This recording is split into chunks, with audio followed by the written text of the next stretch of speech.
Hello बच्चों, good morning. कैसे हैं आप लोग? हम डिस्कशन करने वाले हैं ट्रिग्नोमेट्री की। किसकी बात करेंगे? ट्रिग्नोमेट्री यानी त्रिकोणमिति हम पढ़ रहे हैं। अब त्रिकोणमिति यानी कि इससे पहले के सारे यानी 7 चैप्टर, प्रीवियस 7 चैप्टर्स आपने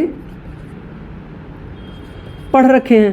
प्रीवियस 7 चैप्टर को अगर आपने रिवाइज नहीं किया है तो इसको जाके रिवाइज करिए और चैप्टर नंबर 8 पर आते हैं। हम डिस्कशन करते हैं ट्रिग्नोमेट्री, त्रिकोणमिति। देखो, ट्रिग्नोमेट्री मतलब त्रिकोणमिति, हिंदी लिख दें तो आपको हम समझाना थोड़ा सा हमारे और आप दोनों लोगों के लिए आसान हो जाएगा। त्रिकोण जिसमें कितने कोण हो? त्रि मतलब कितने हो? 3। और कोण की बात की जा रही है, मतलब 3 एंगल्स जिसमें हों। और यही नहीं, मिति जिनको मेजर करना है। आपको क्या करना है? इनको मेजरमेंट करना है। किसका मेजरमेंट करना है? 3 कोणों का, 3 कोण, 3 एंगल्स को क्या करना है? मेजर करना है। मतलब 3 कोण एंगल्स को मिति मतलब मेजर करना है, नापना है, मापना है। इसकी हम बात करेंगे पूरे चैप्टर में। अच्छा, त्रिकोणमिति की जरूरत कब पड़ी? 3 कोण होते थे तो ऐसे जमीन पे रख के तो हम नाप सकते हैं, 1 मीटर है, 2 मीटर है, 3 मीटर है, 4 मीटर है। जी हाँ, इसको तो नाप सकते हैं, लेकिन सूर्य की ऊंचाई कैसे नापेंगे? थोड़ा सा और बात करें हम, कोई सैटेलाइट जब छोड़ते हैं तो उसको कैसे हम किस एंगल पर छोड़ें कि वो सन पर चला जाए, किस एंगल पर छोड़ें कि वो मून पर चला जाए, किस एंगल पर छोड़ें कि वो जुपिटर पर चला जाए। ये सारी चीज़ें भी तो मेजर करनी पड़ेगी। ये सारी चीज़ों का जो अध्ययन किया जाता है वो इसी त्रिकोणमिति के आधार पर ही छोड़ा जाता है। जैसे आपने देखा होगा, चंद्रयान फेल हो गया था। चंद्रयान के फेल होने का कारण देखो, जान करके तो कोई नहीं किया क्योंकि अरबों का नुकसान हुआ। जानते समझते हुए कोई व्यक्ति ऐसा नहीं करेगा, लेकिन साइंटिस्ट थे, छोटी मोटी मिस्टेक्स हो गई। चाहे आप मान लो फ्यूल्स में कुछ कमी रह गई कि वहाँ तक नहीं पहुँच पाया, या फिर एंगल का डाइवर्जन रहा इसलिए नहीं हो पाया। तो ये सारी चीज़ें मेज़र करने के लिए आपको स्टडी करना पड़ेगा। क्या? ट्रिग्नोमेट्री। यानी अगर आप साइंटिस्ट बनना चाहते हैं, अगर आप वैज्ञानिक बनना चाहते हैं, अगर आप इंजीनियर बनना चाहते हैं, अगर आप बड़े सपने देख रहे हैं, कुछ करना चाहते हैं, तो उसके क्या करना पड़ेगा? कुछ बड़ा डिसीजन, कुछ बड़े बड़े नॉलेज रखने पड़ेंगे। समझ में आ रही है ना? तो अब हम बात करते हैं ट्रिग्नोमेट्री पर। ट्रिग्नोमेट्री का हमने ये बताया कि स्टडी क्यों करते हैं और इसकी आवश्यकता क्या है और क्यों हम इसको समझने जा रहे हैं। अब ध्यान से देखिए। अब ध्यान देने वाली बात है कि ट्रिग्नोमेट्री का हमने बेसिक नॉलेज बताया और हमने ये भी बता दिया आपको कि इसमें क्या पढ़ने वाले हैं और हमको आखिर पढ़ना ही क्यों है। चलो ठीक है, इतनी बातें हो गई। अब हम थोड़ा सा एकदम बेसिक से, स्टार्टिंग से चलते हैं। आपने ट्रिग्नोमेट्री पढ़ने से पहले आपने त्रिभुज देखा होगा, यानी ट्रायंगल।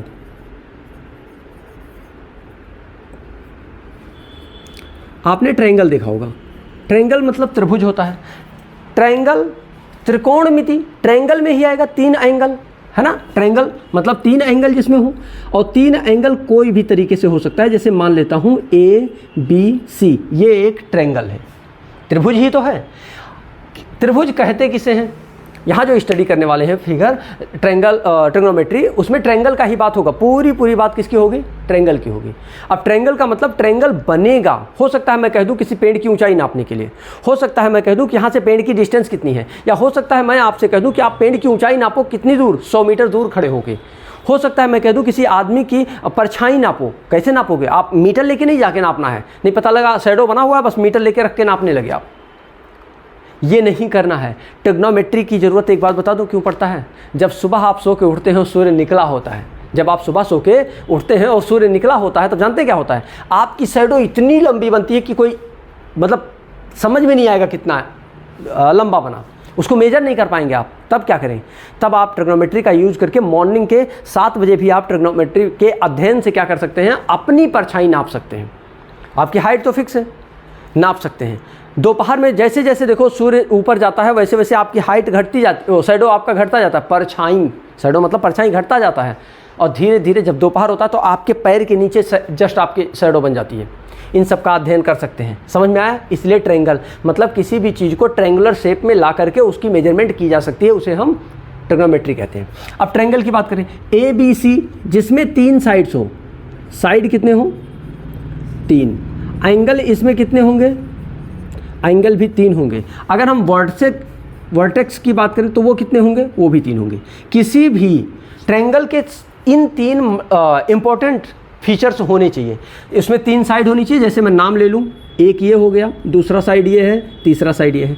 अगर आप बात करें एंगल की तो एक एंगल ए है, एक एंगल बी है और तीसरा एंगल सी है। और अगर हम वर्टेक्स की बात करें तो जहाँ 2 भुजाएं मिलती हैं, जहाँ 2 साइड एक दूसरे से मिलते हैं, मीट करते हैं, उसी पॉइंट को वर्टेक्स कहते हैं। ये एक पॉइंट वर्टेक्स है, ये एक पॉइंट वर्टेक्स है, ये एक पॉइंट वर्टेक्स है। जानते हैं आप, समझ में आया? जैसे ए बी एक रेखा है, लाइन है, भुजा है, तो इसको ऐसे रिप्रेजेंट करेंगे। एंगल ए एक एंगल है तो एंगल ए, बी भी एक एंगल है, ऐसे ही सी भी एक एंगल है, ऐसे ए बी है तो बी सी भी आप लिख सकते हैं और ऐसे आप सी ए भी लिख सकते हैं। समझ में आ गया ना? तो इस तरीके से आप इसका स्टडी करने वाले हैं। अब हम थोड़ा सा और बात करते हैं। ये तो हो गया ट्रायंगल का। ट्रायंगल बेसिकली 2 प्रकार से हो सकते हैं। एक तो किसके रिगार्डिंग? साइड के रिगार्डिंग, और दूसरा किसके रिगार्डिंग? एंगल के रिगार्डिंग। अब आप ये ध्यान रखना, इन दोनों में काम करेगा ट्रिग्नोमेट्री। साइड के रिगार्डिंग अगर आप भुजा के अनुसार देखेंगे तो आप कहते आए हैं समबाहु त्रिभुज, जिसकी सभी भुजाएं समान हो। समबाहु, जिसके बाहु मतलब भुजाएं क्या हो? समान हो, यानी इसको हम कहते हैं इक्विलैटरल ट्रायंगल। क्या कहते हैं? Equilateral triangle. अच्छा, हिंदी पढ़ने में फील आती है ना, हिंदी पढ़ने में एक अजब की फील आती है। एक एक संधि विच्छेद करके उसको हम पढ़ सकते हैं, समझ सकते हैं। लेकिन अगर इक्विलैटरल, अब इसमें क्या तोड़ें, समझ में आ रहा है ना, तो वो फीलिंग नहीं आती। समबाहु। एक दूसरा होता है, अगला मतलब होता है हमारा विषम बाहु, जिसकी कोई भी भुजा बराबर ना हो, मतलब सारे के सारे क्या हों? डिफरेंट हों। एक होता है समद्विबाहु, समद्विबाहु, जिसकी कोई 2 भुजाएं सिर्फ बराबर हों। तो इसको हम कहते हैं समबाहु, विषम बाहु और समद्विबाहु, मतलब इक्विलैटरल। और इसको कहते हैं विषम बाहु को आइसोसेलिस, नहीं स्केलिन। समझ में आया ना? क्या कहते हैं? स्केलिन। और इसको कहते हैं आइसोसेलिस। समझ में आ गया ना? तो ये 3 चीजें होती हैं। अब थोड़ा सा और बात करें। ये तो अभी हमने साइड के रिगार्डिंग आपको समझाया। अब हम बात करेंगे एंगल के रिगार्डिंग। एंगल के रिगार्डिंग भी ट्रायंगल को 3 टाइप से क्लासिफाई किया गया है। पहला आप जानते हैं क्या होता है? जल्दी बोलो। मतलब एक चीज़ बताऊं, इसके हिसाब से तो बहुत टाइप के होते हैं, ठीक है ना? चलो हम पहला बता देते हैं आपको, राइट एंगल्ड। राइट एंगल्ड का मतलब होता है एक एंगल क्या हो? जल्दी बोलो। 90 डिग्री हो। क्या हो? जल्दी बोलो बच्चों। एक एंगल क्या हो? 90 डिग्री हो, बाकी छोटा ही होगा। क्यों? क्योंकि सम ऑफ ट्रायंगल कितना होता है? जल्दी बोलो। 180। तो जब एक 90 हो गया तो दूसरा दोनों छोटा ही होगा, तभी 180 आएगा। समझ आया? पहला हो गया। दूसरा हो गया, उसी में आप कह सकते हैं एक्यूट एंगल ट्रायंगल। क्या? जल्दी बोलो। Acute angled triangle. तीसरी बात अगर हम करेंगे तो आप बोलोगे obtuse angled triangle. Obtuse angled triangle. समझ में आ गया? ऐसे ही आप कहोगे रिफ्लेक्स एंगल ट्रायंगल। इन सारी चीज़ों को ब्रीफली जानने के लिए आपको लोअर क्लास में स्टडी करना पड़ेगा। क्लास 10th में ये चीज़ें मैं बताने वाला नहीं हूँ, इसलिए बता रहा हूँ कि आप मुझसे जुड़ पाएँ और मैं आपसे जुड़ पाऊँ। हाँ बच्चों, क्लास 4th की भी मैथमेटिक्स शुरू होने वाली है, ध्यान रहेगा। क्लास 4th की मैथमेटिक्स शुरू होने वाली है। इसके वीडियोज़ देखना शुरू कर दीजिए। आपके जो छोटे भाई बहन हैं उनको भी इन्वाइट कर लीजिए और बता दीजिए कि आपकी भी क्लास शुरू होने वाली है, ठीक है ना? चलिए शुरू करते हैं, आगे थोड़ा सा बढ़ते हैं। ये तो हम क्या कर रहे हैं? भूमिका बना रहे हैं। इस चैप्टर का क्या बना रहे हैं? जल्दी बोलो। भूमिका बना रहे हैं। और जब भूमिका तैयार हो जाएगा तो क्लासेस भी स्टार्ट हो जाएगा, ठीक है ना? ये हो गया। अब थोड़ा सा और आगे बढ़ते हैं। अब हम थोड़ा आ जाते हैं आपके ट्रिग्नोमेट्री के पार्ट पे। देखो, क्लास 8th में आपने sign, cos, ten, cot, sec, cosec पढ़ा है। पूरी की पूरी ट्रायंगल, ये जो आप ट्रिग्नोमेट्री पढ़ने वाले हैं, ये किसी और पर काम नहीं करेगा, सिर्फ राइट एंगल ट्रायंगल पे काम करेगा। इतना सारा बताने के बाद सिर्फ एक ही सर क्यों? हाँ, क्योंकि यहाँ ज़रूरत इसी की है। ध्यान रहे, राइट एंगल ट्रायंगल के बारे में, राइट एंगल्ड ट्रायंगल के बारे में आपको पूरी इंफॉर्मेशन कर लेनी चाहिए। किसके बारे में? राइट एंगल ट्रायंगल के बारे में, यानी कि समकोण त्रिभुज के बारे में। समकोण त्रिभुज के बारे में आपको, समकोण त्रिभुज, इसके बारे में आपको पूरी जानकारी कर लेनी चाहिए, क्योंकि इसी की बात हम करने वाले हैं। चलो आओ हम थोड़ा बहुत बता भी देते हैं और बाकी ज़रूरत पड़ेगा तो बताते रहेंगे। समकोण त्रिभुज में एक कोण 90 डिग्री होता है। ये क्या है? 90। ध्यान रहे, जब कोई ट्रायंगल में ऐसा बना हो तो ये समझ लेना ये 90 का ही सिंबल है। किसका सिंबल है ये? 90 का सिंबल। अब बात आती है किसकी? लंब की और आधार की। ये तो जो 90 होता है, जैसे मान लेते हैं ABC है, तो जो B एंगल है 90 है, और जो 90 होता है उसके जस्ट सामने की जो साइड होती है उसे हम हाइपोटेन्यूज कहते हैं। क्या कहते हैं? हाइपोटेन्यूज यानी कि कर्ण कहते हैं। जल्दी बोलो, क्या मैंने कहा? एक ही चीज़ याद करो कि 90 जो एंगल होता है उसके जस्ट सामने हाइपोटेन्यूज होता है। अब बात रही इसकी, ये परपेंडिकुलर होगा या बेस, ये नहीं कह सकता मैं, ये डिपेंड करेगा आपके सिचुएशन पर कि ये है कैसे। जैसे मैं एक छोटा सा एग्जांपल करके आपको बताता हूँ, ठीक है ना? आपको एक एग्जांपल से बताऊँगा, आपको समझ में आएगा। जैसे हम बात करें इसकी, इस फिगर को बहुत ध्यान से देखना। ये देखो, आप फील कर रहे होंगे यहाँ 90 डिग्री है, दिख रहा है ना? यहाँ 90 है, और ये तब क्या है? अब थोड़ा सा मुझे टेढ़ा मेढ़ा करना पड़ेगा, ठीक है ना? क्योंकि बड़ा पेन या तो लेके आऊँ, कैसे मैनेज होगा बताओ भाई? अब ये छोटा पड़ रहा है, अब मैं क्या कर सकता हूँ? आप ही बताइए ज़रा, आप ही बताइए। हमारे पास इतना बड़ा पेन नहीं है कि हम इसको 90 दिखा सकूँ। कोई बात नहीं, कोई बात नहीं, ऐसे काम चलाओ, ठीक है ना? ऐसे काम चलाओ, या फिर दूसरा देखता हूँ, ट्राई करता हूँ। अगर हो गया तो ठीक है, नहीं हुआ तो कोई बात नहीं, ठीक है ना? मैं ट्राई करता हूँ, मैं क्या करता हूँ? ट्राई करता हूँ।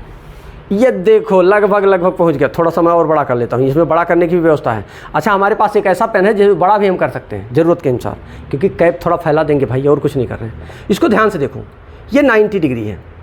अब अगर ये 90 है तो इसके जस्ट सामने ये जो मेरा पेन है, ये दोनों मार्कर है, एक ब्लैक मार्कर और एक, अब इससे 3 चीज़ें हैं, इसलिए लिया गया है कि जिसको मैं आसानी से आपको बता सकूं कि हाइपोटेन्यूज कहाँ है। वो कभी अपनी जगह नहीं बदल रहा है, लेकिन परपेंडिकुलर और बेस यानी आधार और लंब, ये दोनों अपनी जगह समय समय पर बदल देते हैं। ये मैं समझाने की कोशिश कर रहा हूँ। चलो आओ देखते हैं। हमारे पास ये है ना?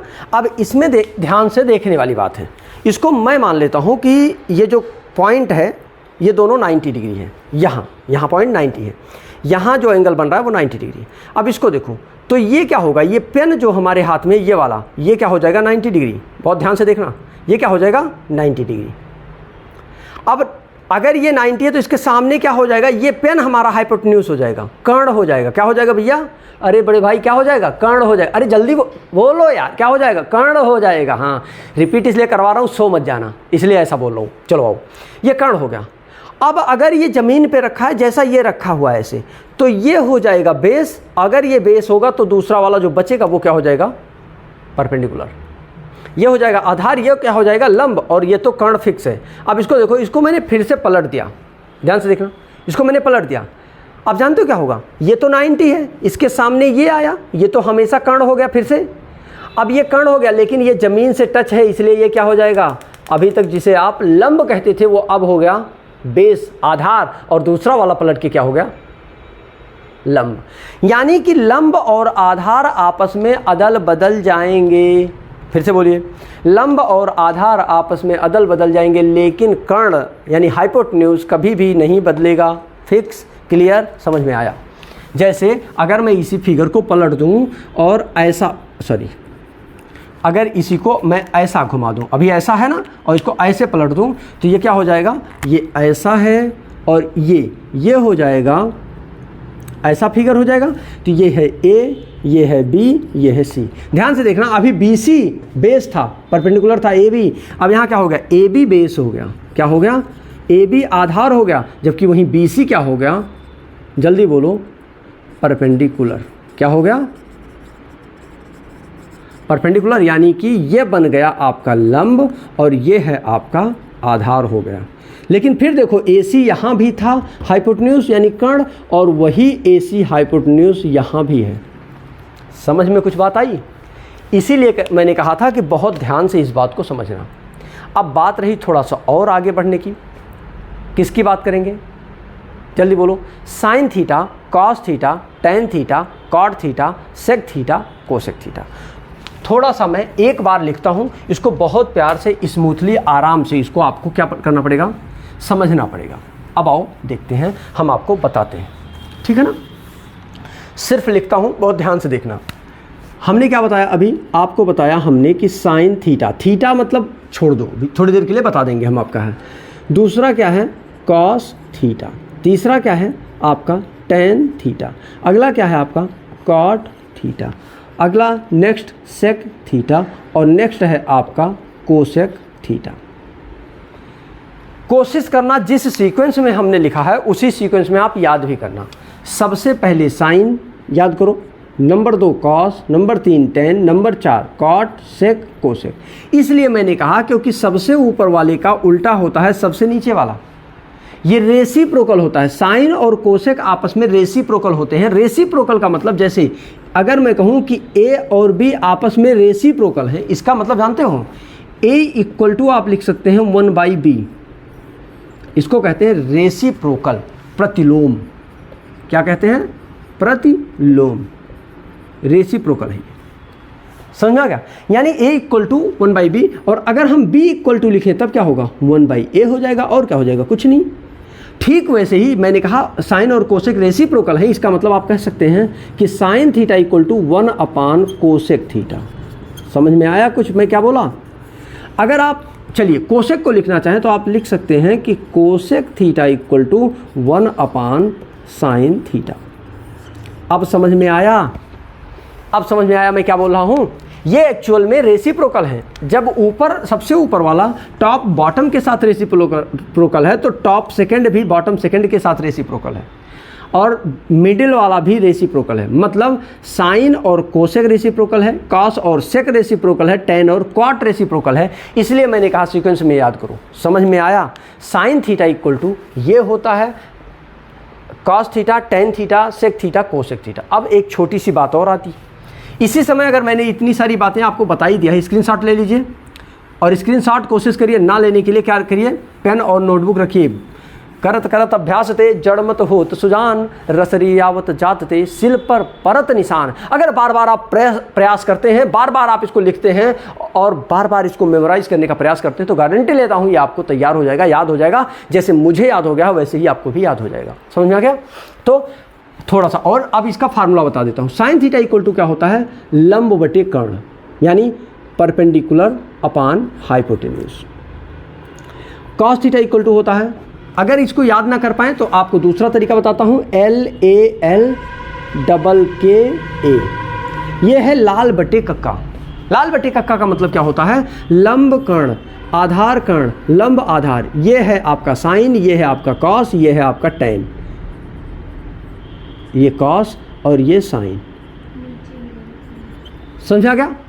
अब थोड़ा सा अगर हम और आगे बढ़ें तो इसको क्या कर सकते हैं आप? इसको रेसिप्रोकल कर दिया। अभी मैंने कहा था ये उसका उल्टा होता है। इसका मतलब अगर कोसेक की मैं बात करूं तो क्या कहोगे? कर्ण बटे लंब। या इसी को एक और तरीका बताऊं, पाकिस्तान भूखा प्यासा, हिंदुस्तान हरा भरा।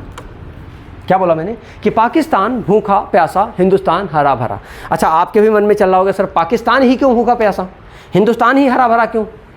इसका बात हम तब बताएंगे जब समय आएगा। अभी सिर्फ क्या करो, पॉइंट की बात करो। पाकिस्तान भूखा प्यासा, हिंदुस्तान हरा भरा। पहला पॉइंट आपका है साइन, ये है आपका साइन। दूसरा ये वाला है आपका कॉस और तीसरा जो ये रेशियो है ये है आपका टेन। क्या है?